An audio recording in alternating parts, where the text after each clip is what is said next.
So,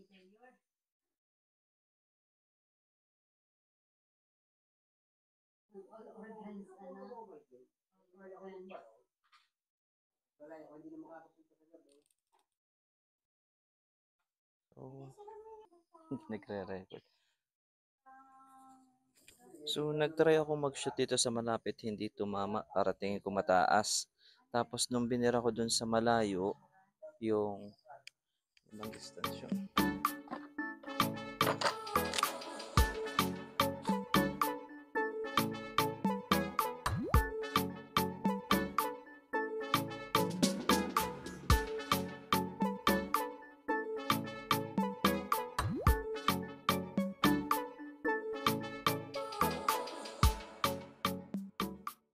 Nasa 83.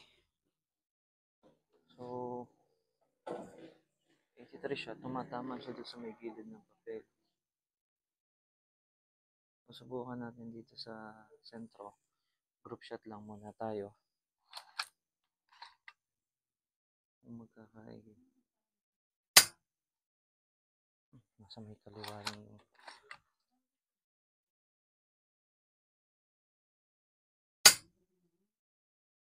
nasa may ibabaw.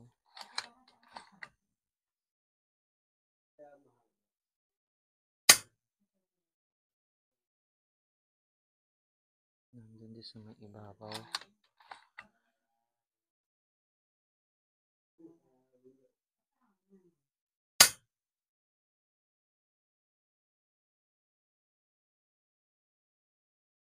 Nakita ko sa pumunta ko yung isang yun. May ibabaw din.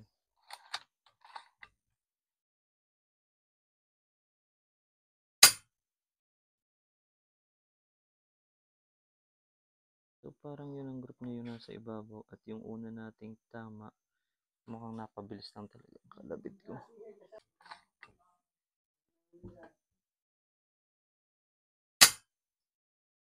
Okay. Record.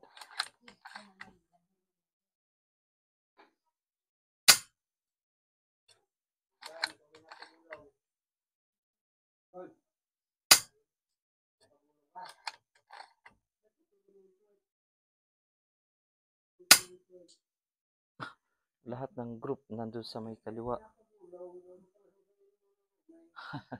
Nice sir, walang problema tong unit.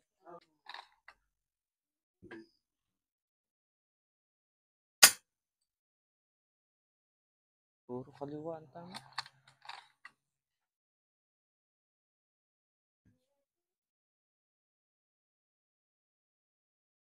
Tapat ng group. Oo nga po eh. Ping pong ball. Tapos na. Okay. Goods. Easy.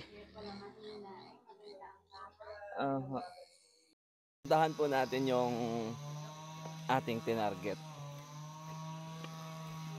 Medyo malayo. Lipat lang tayo sa kabila ng side ng camera.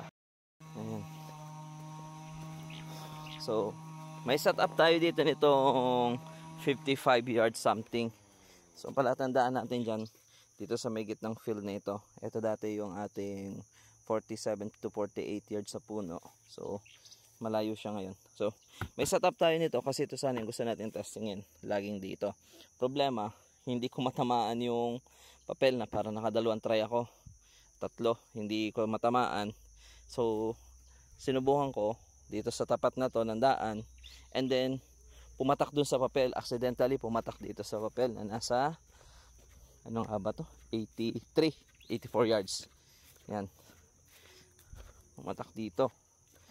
So, since pumatak dito, at medyo maganda yung pagkakahawak ko doon, so pwede kong basihan yun para mag-zeroing. So, nag-zeroing na tayo dito. Dito siya pumatak. So, sinipat natin. Kumbaga, nag-zeroing tayo.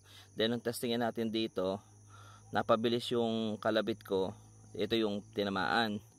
Tapos, ito na yung tinamaan niya na sunod na 4.